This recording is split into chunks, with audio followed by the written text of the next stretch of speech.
Bom dia a todos, bom dia a todas, bom dia para você que está nos assistindo pela TV UFMA no Maranhão e pela Pop TV em Sobradinho e Porto Alegre. Sejam muito bem-vindos e bem-vindas a mais um ICL Mercado Investimentos.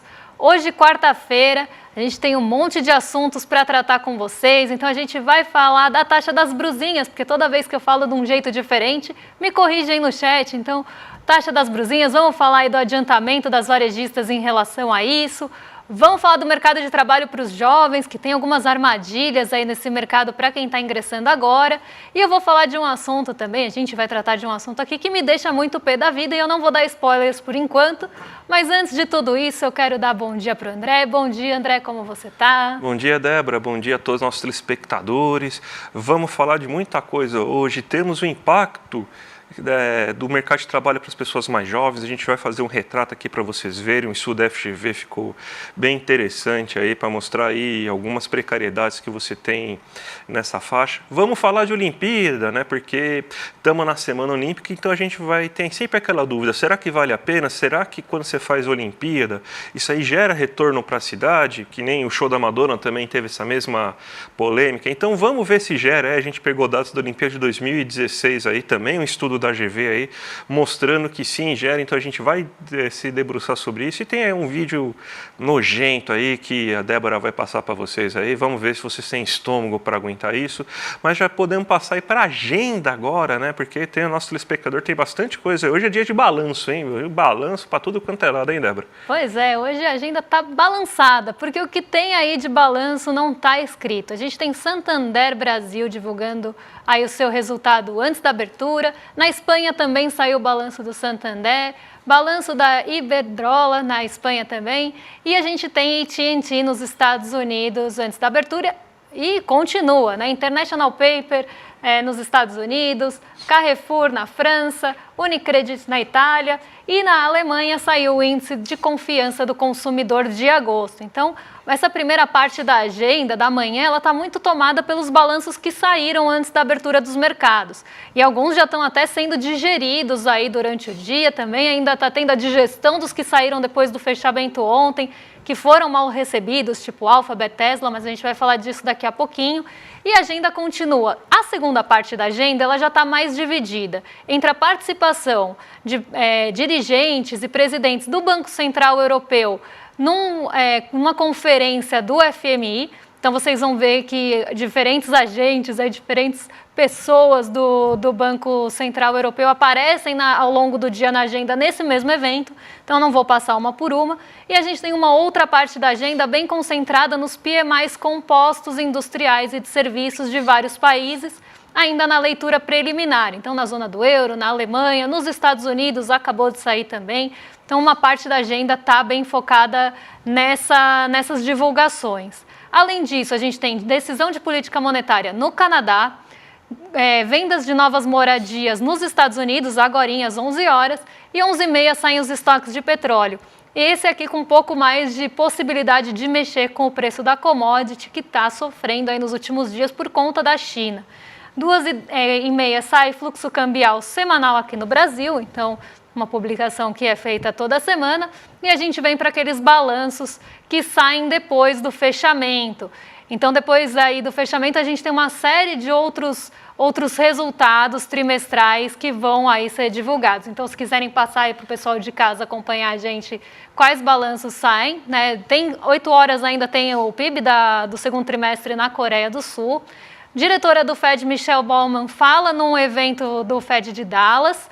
E aí sim começam os balanços. Balanço da Hypera, Multiplan, Vale, Ford, IBM e Whirlpool saem todos aí depois do fechamento. Um bastante aguardado, até depois daquele relatório de vendas, foi o da Vale, né? Então ele está sendo bem aguardado hoje, mas temos aí uma série de outros balanços que têm potencial de mexer com o mercado.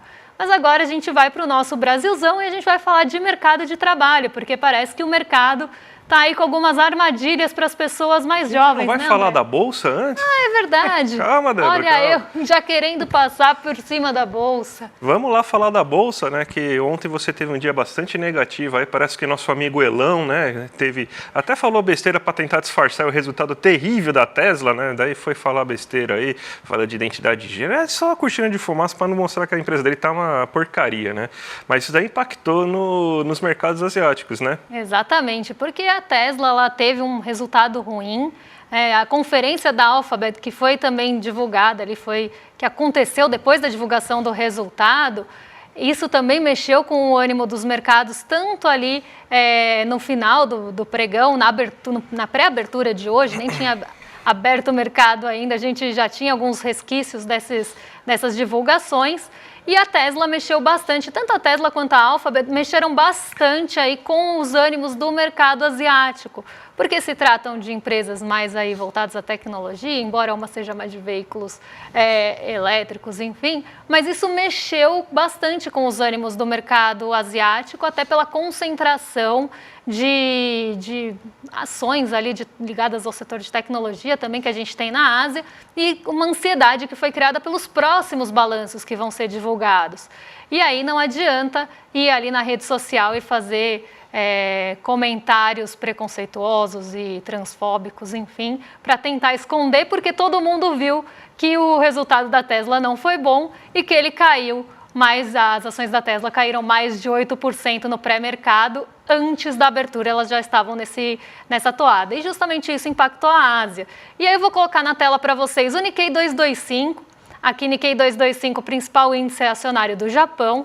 Ele caiu 1,12% hoje, não só pelo impacto dessas big techs ou empresas de tecnologia e ansiedade pelos próximos balanços, mas também porque diante do que está acontecendo, inclusive com o iene, né, e toda essa relação com a política monetária dos Estados Unidos, da taxa de juros lá está avançando, as treasuries estão avançando, o Japão, que tem um histórico ali de não ter uma alta na taxa de juros e manter a taxa de juros ali um pouco mais baixas e até por muito tempo, por muitos anos negativa, eles estão considerando uma segunda alta na taxa de juros japonesa. Isso também mexeu com o apetite pelo risco por lá, porque se a gente tem uma taxa de juros em alta, a gente sabe que o apetite pelo risco dos ativos acaba diminuindo. Então, hoje a Bolsa japonesa sofreu por esses dois aspectos. Tanto ali a possibilidade do Banco do Japão subir a taxa de juros em meio a toda essa confusão e incerteza da política monetária, sobretudo dos Estados Unidos, e o setor de tecnologia. E agora sim, a gente vai vir para o Brasilzão para falar de mercado de trabalho e do mercado de trabalho para as pessoas mais jovens, que está aí enfrentando bastantes armadilhas e dificuldades, né, André? Exatamente. A gente mostra sempre que sai a PNAD aqui para vocês aí, a gente consegue observar que realmente o desemprego entre a população mais jovem, de 14 a 24 anos, é a maior taxa de desemprego possível aí que a gente tem entre todas as demais, né? Então a gente sabe que o acesso ao primeiro emprego é muito complicado e a renda do primeiro emprego geralmente é muito baixa. E o que acontece é que boa parte dos jovens acabam entrando o que a gente poderia chamar de uma certa armadilha na hora do primeiro emprego, porque é um emprego que é o que ela consegue nesse primeiro momento, mas dificilmente, pelas condições estruturais desse primeiro emprego, por exemplo, jornadas de 6x1, baixa remuneração, que faz com que a pessoa tenha que parar de estudar e se dedicar completamente ao emprego aí nessa faixa aí de idade que teoricamente a pessoa poderia tentar o ensino superior para melhorar de condição.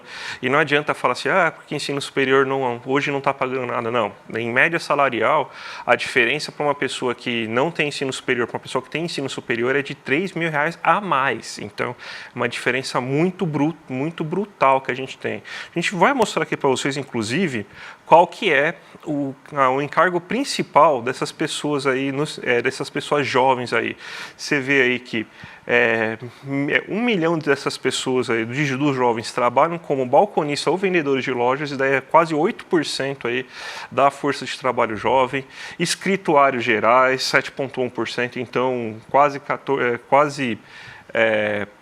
15%, na verdade 15% exatamente aí, né, que você tem nesses dois nesses dois ramos aí, caixas, trabalhadores de alimentares de construções e edifícios, ou seja, que faz serviço de zeladoria, de limpeza de edifícios e tudo mais, recepcionistas, que trabalham com tratamento de beleza, abastecimento de estoque, repositor de prateleira, agricultura e motociclistas. Então, a maior parte desses empregos, aí, se a gente pode tirar talvez o especialista em tratamento de beleza, são empregos que a pessoa tem jornada de 6x1, jornada de 44 horas de trabalho, ou seja, só folga um dia por semana, salários muito baixos e acaba limando que essas pessoas possam procurar meios de melhorar e elas acabam ficando nesses empregos, caem nessa armadilha da renda média e acabam ficando aí nesses empregos, melhorando, talvez aí, melhorando de cargo, só que dentro da mesma lógica, do mesmo ramo de trabalho e não consegue aí sair desse tipo de emprego. Então, a gente vai ver, inclusive, agora qual que é a renda média que um brasileiro até 25 anos possui, aí, segundo esse estudo da GV, aí, que está no próximo gráfico, né? A renda média do Brasil é de 2.090. Só que, por exemplo, aqui, uma pessoa do Sul, acho que é isso mesmo, então. A pessoa que está no Sudeste ganha 1.726 aí no máximo. Quando é uma pessoa jovem. No Nordeste, 1.230. O Norte, 1.467 aí. Então, você vê aí que a renda média, ela é muito... 1.203, perdão, gente. 1.203 aí no Nordeste, 1.467 aí na região Norte. Então, você vê que é uma renda muito baixa, inclusive menor que o salário mínimo em alguns dos casos, aí, por exemplo, como no Nordeste, né? Então, você possibilita uma pessoa de pagar uma faculdade, por exemplo, para ela estudar. Então, a juventude aqui no Brasil, além de ter dificuldade de acessar o primeiro emprego, quando consegue, acaba pegando esse tipo de emprego e acaba meio que podando a possibilidade dela conseguir melhorar de vida aí no futuro, né, Débora? Exatamente. E aí a gente pega um gancho, né? Já que a gente está falando de mercado de trabalho, ontem a gente falou de precarização de mercado de trabalho, depois que a Paniquete chamou uma pessoa de CLT como se fosse uma ofensa.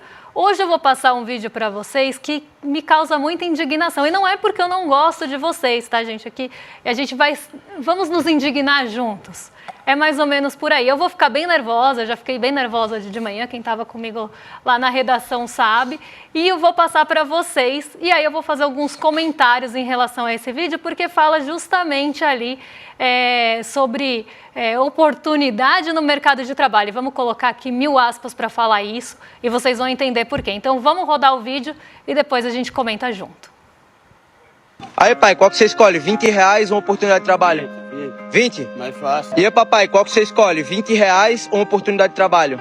R$20. R$20 pode pegar, pega aqui. Deu corpo, arrastou pro cachorrinho. Pô, tá certo. Qual que você escolhe? Ei, meu filho! R$20 ou uma oportunidade de trabalho? Eu quero R$20. Pega, é seu? Deus abençoe, meu filho! Aí, pai, qual que você escolhe? R$10 ou a caixinha de goma pra você DVD? Eu prefiro R$10. R$10 mesmo? Pode pegar, pai. Só tudo, valeu? E aí, Calabresa, qual que você escolhe? R$20. Qual que você escolhe? R$20 ou uma oportunidade de trabalho? Eu preciso da oportunidade de trabalho. Pode segurar aqui a oportunidade de trabalho e pode ficar também com os mais 20. Você foi na humildade, não foi na ganância. Faz o seguinte pra você, vai ficar bom? Vai te abençoar no dia de hoje, paga mais 100. Muito obrigado. Mas não acabou ainda não, pai. Que ainda tem mais 50 aí. Você. Ai, meu irmão. Obrigado, meu irmão. Bom, gente, vamos lá, porque esse vídeo ele tem até que respirar fundo mesmo para comentar isso. Me causa até mal-estar mesmo. E a gente vai comentar vários pontos, porque tem vários pontos problemáticos aqui. O primeiro deles é que está expondo pessoas em situação de vulnerabilidade, pessoas em situação de rua, e por isso a gente fez questão de borrar a cara dessas pessoas, até porque elas já estão muito expostas na rede social. E aí vem uma pessoa tentando ganhar likes, caçar likes, não sei se é influencer, não conheço, ainda bem. Ela vai ali para um centro de cidade, provavelmente, e oferece R$20 ou uma oportunidade de trabalho que é uma caixa de bala de gomas. E aí, ela tá primeiro, né? Vamos destrinchar aqui pelo menos em umas 3 partes esse vídeo. Primeiro que são pessoas em situação de vulnerabilidade, são pessoas que estão ali, muitas vezes nem não são inseridas no mercado de trabalho. Primeiro ponto, elas estão passando fome, elas estão passando sede, elas não têm acesso a itens de higiene básica, por exemplo, não têm moradia, elas estão na rua, elas estão suscetíveis à violência. E aí chega uma pessoa com R$20, né, e oferece R$20 ou uma oportunidade de trabalho, aqui entre 1000 aspas. E a pessoa escolhe os R$20, que provavelmente esses R$20 podem fazer muita diferença, pode garantir algumas refeições para ela, por exemplo, no final do dia.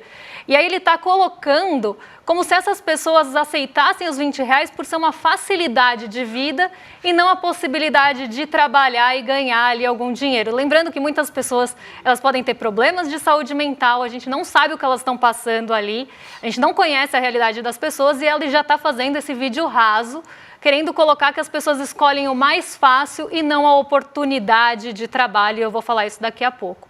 Então as pessoas já pegam, ele já faz esse gancho para tentar falar que as pessoas querem ali a vida fácil, quando a vida dela já é muito difícil e talvez esses R$20 transformem aí pelo menos o dia dela garantindo algumas refeições e o mínimo de dignidade que uma pessoa possa ter ali, mínimo do mínimo, né? Então esse vídeo é muito problemático, ele me causou realmente muito mal-estar, muita indignação. E aí eu vou para o segundo ponto, né? A oportunidade de trabalho que ele está oferecendo para essas pessoas é uma caixa de bala de gomas, para a pessoa provavelmente vender ali no farol, vender na cidade. Essa é a oportunidade de trabalho. Isso é oportunidade de trabalho, primeiro ponto. Oportunidade de trabalho é uma caixa de bala de gomas. E como isso vai mudar, transformar a vida dessa pessoa? Ele está dando acesso a alguma coisa?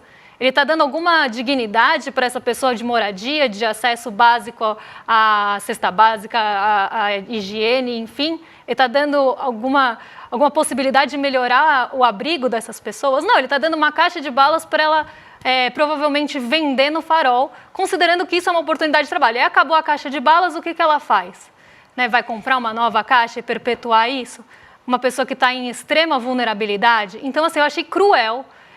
Eu até gostaria de xingar mais, mas não vou xingar, porque a gente está de manhã aqui ao vivo, até biparam aqui no meu ponto, não vou fazer isso, mas é isso, é uma coisa cruel, é uma coisa de indignação mesmo, é para a gente se indignar com esse tipo de coisa, e é uma pessoa que está fazendo isso para expor outras e ainda ganhar likes com isso, tentar ganhar seguidores, porque no fim do vídeo ele fala, espalhe o bem, pelo amor de Deus, né? Então, esses pontos já são problemáticos o suficiente. Aí eu acho que um terceiro ponto que a gente poderia pensar aqui, né, já construindo toda essa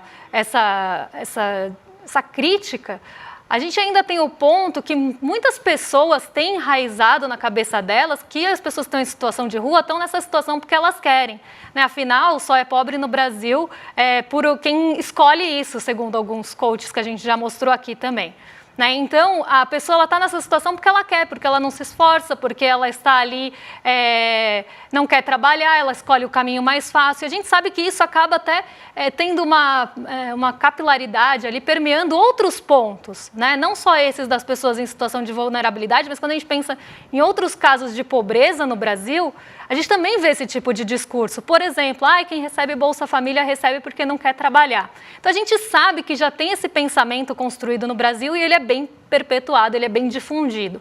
E aí vem um ser desses, vai para um centro de cidade e fala que essas pessoas não querem trabalhar porque elas querem um caminho mais fácil, elas não trabalham porque elas não querem, sem contar todo o histórico ali que ela tem de background, que ela pode ter ali de todos os tipos de vulnerabilidade. Isso também é um descolamento de realidade e isso é uma coisa muito cruel.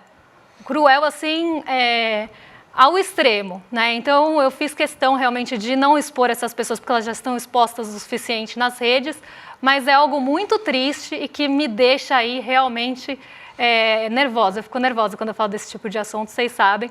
Eu estou aqui me controlando para não tentar parecer tão nervosa quanto eu estou. Mas eu espero que vocês se indignem comigo e vamos tentar não perpetuar esse tipo de vídeo, porque passei aqui justamente para a gente criticar, mas vamos tentar desconstruir esse pensamento que as pessoas ficam nesse tipo de situação porque elas querem, né, e não por todas as outras questões e todas as faltas de oportunidade que ela pode ter tido na vida e toda a construção que levou ela para essa situação. Mas vamos mudar um pouquinho de assunto agora, vamos falar de Olimpíadas, vamos começar a entrar no clima olímpico, mas não para falar aí dos lookinhos, como fez o Rolê ICL, esse assunto é para o Rolê, a gente vai falar de impacto econômico de Olimpíadas num país ou de grandes eventos que podem acontecer num país e o que isso traz ali de movimentação e circulação de dinheiro, né, André? Você quer gerar oportunidade, né? Sabe o que é gerar oportunidade? Gastar, governo, gaste, porque olha aí o que uma Olimpíada pode fazer. A gente vai começar agora aí as Olimpíadas de Paris, está todo mundo já esperando, torcendo aí, vai começar aquele grande movimento brasileiro aí de pessoas torcendo para crianças caírem aí, para nossas medalhistas no skate conseguirem alguma coisa. Vai ser aquela beleza de sempre, mas o que importa aqui para a gente economicamente é que você tem, então, um impacto muito positivo quando você faz um evento desse tamanho. A gente teve a crítica, por exemplo, agora há pouco da questão da Madonna, que não podia fazer gasto público, não podia colocar dinheiro público, que aquilo lá não ia gerar nada. Teve até influencer famoso aí que fez umas contas bem erradas aí, desconsiderando completamente aí questões de multiplicadores e tudo mais. E a FGV fez um levantamento bem interessante aí para mostrar qual que foi o impacto da Olimpíada do Rio de Janeiro em 2016. A gente montou esse gráfico aqui, ó. Você vê aí, ó, empregos gerados na cidade do Rio de Janeiro, 465 mil empregos gerados no Rio de Janeiro, e você pega aqui no estado do Rio de Janeiro, foi gerado 633 empregos por causa da Olimpíada. Olha a quantidade de emprego. Tem mês aí que você não consegue gerar esse nível de emprego no Brasil, para você ter uma ideia de quanto foi gerado de emprego. Você teve um aumento da renda das famílias na cidade do Rio de Janeiro de 63 bilhões, isso mesmo, bilhão com B de bilhão, a renda das famílias, aí, a soma de toda a renda das famílias, obviamente, né? Enquanto no estado do Rio de Janeiro o impacto foi um pouco menor, mas a renda das famílias subiu 49 bilhões. Gerou 5,3 bilhões em impostos para a cidade e 7,2 bilhões em impostos para o estado do Rio de Janeiro. Você teve um impacto na produção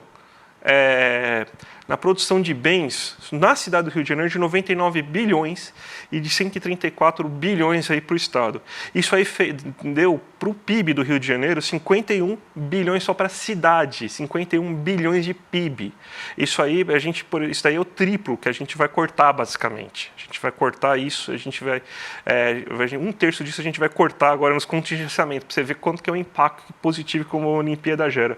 E para o estado gerou quase 70 bilhões aí de impacto. Então, gente, quer gerar oportunidade? Gasta. Governos, gastem. Isso aí, claro, não dá para você fazer a Olimpíada todo ano, você faz uma vez na vida, outra na morte, mas eventos públicos assim, show da Madonna, vamos pegar a Copa do Mundo, esses eventos eles geram muito dinheiro, porque você gasta, mas o retorno é muito grande, porque isso é um motor, uma alavanca de PIB muito grande. Então, oportunidade de verdade não é você dar uma caixa de bala para a pessoa, ou 20 reais, é você fazer política pública para conseguir melhorar emprego e renda aí da economia, né, Débora? Exatamente. E aí a gente pensa um pouco, né, se a gente pensar um pouquinho no gasto, né, do governo, André, o Estado gastar é uma forma, num país tão desigual quanto o Brasil, é uma forma de tentar também diminuir essas desigualdades. Mas para o mercado financeiro, poxa, isso é gasto, tem que cortar, né, não tem que se preocupar com isso. Quanto mais precário, melhor. Quanto menor o Estado, melhor. Vamos para a abertura de mercado então, Débora? Você tem 4 minutinhos aí para falar das brusinhas e da que está acontecendo no mercado hoje, Débora. Vamos fazer um combo então. Vamos fazer um combo de brusinha com um giro de mercado, porque eu quero avisar vocês, é mais um alerta aqui para vocês não se assustarem caso vejam isso aí acontecer, né? Comprei alguma coisa antes do dia 1º, quis correr na frente ali, não quero pagar o imposto, fui lá na Shopee, na AliExpress, né, que são as que já vão ter a intenção de cobrar antes, e eu vi que estão cobrando a taxação, porque algumas varejistas já estão antecipando a taxação das compras até $50 para sábado, lembrando aí que a cobrança oficial começa no dia 1º de agosto. Algumas já estão fazendo isso, a Shein vai começar a cobrança só na meia-noite do dia 1º e a Amazon ainda não informou a data que vai começar a tarifação, mas algumas já estão começando a cobrar, então caso vocês vejam isso, não se assustem, mas a cobrança oficial começa no dia 1º de agosto. Era mais um alerta aqui, uma pincelada rápida no assunto, até porque a gente já falou bastante de taxa de brusinhas por aqui, e agora a gente vai para o giro de mercado, então pode colocar aí na tela, o pessoal acompanha comigo. Hoje, bolsa bem no 0 a 0, né? Dia de uma agenda esvaziada, então a gente deve ter alguns pontos que vão pesar aqui, né? Alguns pontos principalmente ligados às commodities, a gente tem uma pressão no preço das commodities, então tanto o minério de ferro como o petróleo Brent estão operando no negativo, na verdade o minério de ferro já fechou no negativo hoje e o petróleo Brent continua operando desde a abertura aí no negativo, então isso não dá o suporte para o nosso índice ter alguma recuperação, algum fôlego. Nosso índice ontem ele caiu mais de 1% e eu até desafio vocês aí em casa a tentar adivinhar o motivo, eu vou contar daqui a pouquinho. Mas ele caiu mais de 1% e acompanhou bem distante a queda em Nova York, que foi menor. Hoje a gente já tem um ajuste bem mais forte em Nova York, então a gente vê a Nasdaq caindo 2% e o S&P 1,48%, justamente por conta da leitura dos balanços trimestrais. Então, os balanços trimestrais que saíram ontem depois do fechamento foram mal recebidos, não tiveram tempo de mexer com o mercado ontem, começaram a mexer com o mercado na pré-abertura e continuam atrapalhando aí o desempenho da Nasdaq e do S&P hoje. Então, a gente tem um dia bem negativo por conta dos resultados das Big Techs, principalmente. Em um dia, a gente vê que as treasuries continuam recuando. E por que as treasuries estão recuando? Porque agora tem um impacto técnico aí entre o Donald Trump e a Kamala Harris. Então, a gente tem esse empate, né? Ela está até 2 pontos percentuais na frente, mas um empate técnico e isso trouxe um pouco de arrefecimento para os juros dos Estados Unidos.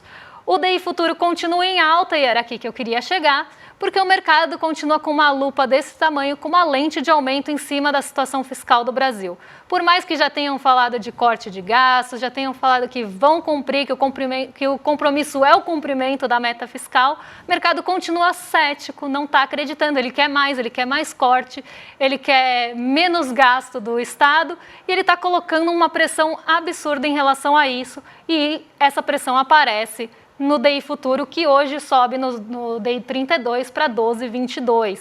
Então, a gente vê esse movimento acontecendo no DI e no dólar também, de certa forma, embora o dólar também esteja sendo impactado aí pelas commodities, já que se o preço das commodities cai, a gente tem o setor de commodities tendo ali uma saída de recursos, enfim, a gente tem menos também dinheiro entrando aqui no Brasil e isso afeta o dólar. Então, o que essa pressão do mercado financeiro em relação a gastos, ela aparece justamente no 0,33 de alta e no 0,65. E isso limita o ganho do nosso Ibovespa, que já está sofrendo pelas commodities e ainda tem toda essa pressão do mercado financeiro em relação aos gastos. Por isso que eu falei, desafio vocês a adivinhar, porque todo dia eu estou falando isso já há algum tempo.